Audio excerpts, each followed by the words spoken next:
Muy buenos días. Yo recuerdo que cuando estaba especialmente en la universidad, había como que una corriente que atacaba mucho a los que íbamos a la iglesia. Yo desde muy chico siempre he ido a la iglesia y he sido muy fiel y muy transparente cuando he dicho que yo creo en Dios y que soy católico y que amo mi fe. Pero recuerdo que en la secundaria tú podías decir que creías en los extraterrestres o en los reptilianos o que podías creer en cualquier cosa y todo el mundo te respetaba. Pero si decías que creías en Dios, todo el mundo te volteaba y te decía, eres una monja, eres una rata de sacristía y no sé qué otras cosas decían. Usualmente la justificación que la mayoría de ellos daban era porque decían que éramos borregos, que los que estábamos en la iglesia éramos borregos, que no pensábamos, que no teníamos una inteligencia propia. Y curiosamente, los países de tradición cristiana han sido los países que más han progresado. Curiosamente, ha sido la iglesia la que ha fundado las universidades tal y como las conocemos el día de hoy, la que ha fundado el sistema educativo. A través de la filosofía y del análisis sistemático de la teología es que se han utilizado como parámetros todas las demás ciencias. No se diga la medicina y otras tantas que ha sido gracias precisamente a los monjes, a aquellos a los que mis compañeros de secundaria llamaban como ratas de sacristía. No hay nada más equivocado que dar un juicio muy a la ligera. Y yo no pretendo en este momento hablar o defender o justificar nada, pero leyendo el Evangelio el día de hoy me hacía recordar la importancia de ser originales, de no ser borregos, pero tampoco de ser unos superficiales, sino de ser original. Y pareciese que para ser originales tenemos que voltear y ver el proyecto original con el que fuimos creados.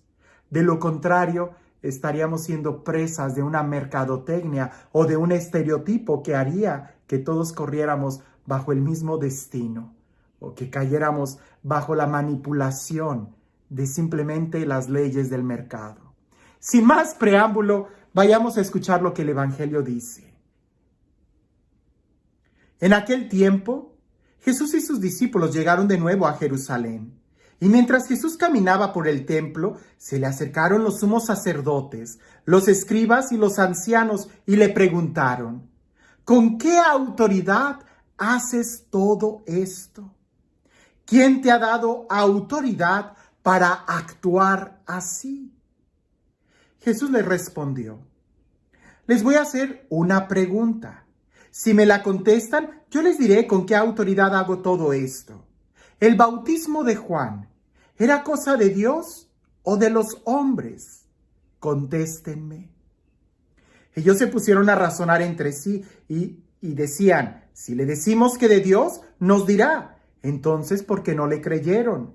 Y si le decimos que de los hombres, pero como le tenían miedo a la multitud, pues todos consideraban a Juan como verdadero profeta, le respondieron a Jesús, no lo sabemos. Entonces Jesús les replicó, pues yo tampoco les diré con qué autoridad hago todo esto.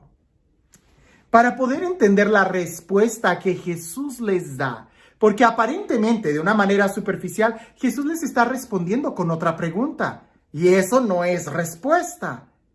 Pero en labios de Jesús sí es una respuesta. Porque a diferencia del comportamiento de los escribas y de los fariseos, que ellos se movían más por el qué dirán las personas, por el qué dirán los demás, Jesús se mueve por una convicción interior. Jesús no es copia de nadie. Jesús actúa de manera original, siguiendo la vocación, pudiéramos decir, con la cual fue creado. En cambio, los fariseos y los escribas y los saduceos y todos ellos se movían más por el temor del pueblo. Por eso no dicen que el bautismo era de los hombres, pero tampoco se mueven por un temor a Dios. Porque si decían que era un bautismo de Dios el que Juan les daba, Entonces Jesús les iba a preguntar, ¿y por qué no le creyeron? Porque ellos tampoco abrazaron la conversión que Juan predicaba. Ellos se movían simplemente por el qué dirán los demás. En cambio, Jesús se mueve por una convicción interior. Y cuando Él entra a purificar el templo, que es precisamente el contexto de este evangelio, lo hace con tanta autoridad que nadie lo detiene. Al contrario, lo admiran. Y curiosamente, eso es lo que necesita el mundo de hoy. Estrellas relucientes que no sean copia de nadie y que al mismo tiempo sean tan fuertes que sean capaces de atraer a otros a vivir una vida original. Ahora bien, quiero que lo aterricemos y que pensemos en cada uno de nosotros.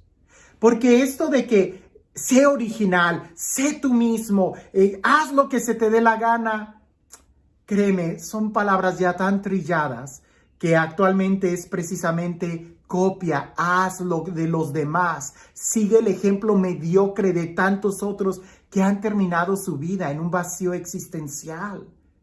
No se trata de que haz lo que se te dé la gana, porque hay quienes pueden manipular las ganas que te den, tan así que basta un comercial de tal refresco para que todo el mundo quiera comprar ese refresco. Basta que salga un comercial de tal celular para que todo el mundo quiera tener tal celular.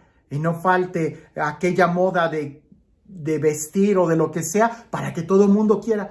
Cuando alguien te dice, haz lo que se te dé la gana, es porque ellos controlan las ganas, porque ellos saben muy bien cómo vender las cosas, porque ellos saben muy bien cómo manipular. Pero en cambio, ¿has oído que alguien te diga, actúa de acuerdo a tus principios? ¿Actúa de acuerdo a aquello que te da libertad interior? ¿Actúa de acuerdo a aquello que te haga reconciliarte contigo mismo y que te haga crecer como persona? No, porque eso es precisamente actuar en contra de lo que este mundo ofrece. Y actuar de acuerdo a nuestros principios y a nuestra vocación más profunda con la que fuimos nosotros creados, es actuar de acuerdo a la voluntad de Dios. Y no de Dios que te dicen que dice que esto, que aquello, sino el que habla en tu corazón. Piensa muy bien en esto. Sabemos nosotros por toda la Sagrada Escritura que Dios nos ama con un amor personal. Y lo que Dios ha plasmado en el corazón de cada uno de nosotros es mucho más interno que lo que nosotros podemos de una manera externa o superficial imaginar. Cuando se trata de discernir la vocación a la vida consagrada o al matrimonio, y que hay jóvenes que me preguntan, Padre, ¿cómo le hago para saber lo que Dios quiere de mí? Yo les digo, escucha tu corazón. Porque lo que Dios quiere de ti ya lo ha plasmado en el fondo de tu corazón.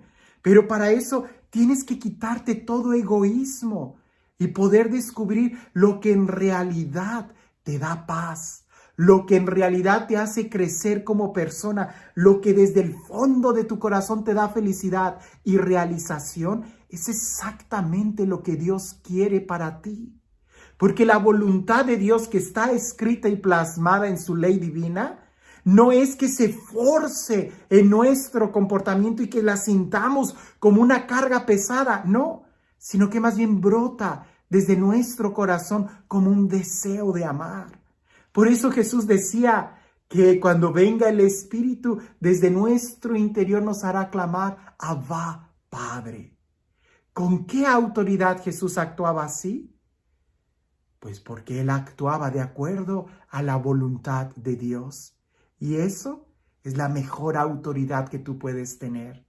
Pero en cambio, cuando actúas por la moda o por el capricho o por cuestiones sociopolíticas o qué sé yo, no solamente no tienes autoridad, sino que corres el peligro de incluso perder la identidad. No seas copia. Escucha lo que Dios quiere de ti, porque Él, el autor, tiene para cada uno un plan único. Y no tenemos que forzarlo y no tenemos que ir en contra de nuestra naturaleza. Somos únicos e irrepetibles así como somos. ¿Cuántas personas tienen la misma huella digital que tú? Nadie. ¿Cuántas personas tienen el mismo ADN que tú? Nadie. ¿Cuántas personas tienen el mismo diseño del iris que tú? Nadie. ¿Cuántas personas tienen la misma voz que tú? Nadie. ¿Cuántas personas tienen la misma estructura ósea que tú? Nadie. Eres único. No seas copia, porque una copia jamás va a valer lo mismo que un original. Sé original y desde ahí encontrarás la verdadera vocación a la cual Dios te está llamando. Que una vez que la descubras, te darás cuenta que está en perfecta sintonía con su palabra divina. Y este Dios, el Dios del amor, el Dios de la vida, el Dios de la paz, el Dios que nos ha creado a cada uno de nosotros de una manera única e irrepetible y que nos ha dado su palabra y su vocación, que sea Él quien el día de hoy nos bendiga. En el nombre del Padre, del Hijo y del Espíritu Santo. Cuentan una vez por ahí en la novela de Alicia en el País de las Maravillas, que Alicia iba corriendo por un camino. Y en ese momento el camino se bifurca en diferentes caminos, en diferentes direcciones, varias. Y en medio había un árbol. Y en el árbol había ese gato morado que aparecía y desaparecía. Pues en una de esas Alicia le pregunta al gato, ¿qué camino debo de tomar? Y el gato le contesta a Alicia, todo depende de a qué lugar quieras llegar. Y Alicia le contesta, a cualquier lugar. Y entonces el gato le responde, entonces cualquier camino va a ser bueno. Cualquier camino va a ser bueno para ti si no tienes muy claro cuál es tu destino. Y mientras más alto pongas la mirada, descubrirás que solamente hay un camino, solamente hay una verdad y solamente hay uno que nos ofrece la vida. Y ese es Jesús. Que tengas un excelente día.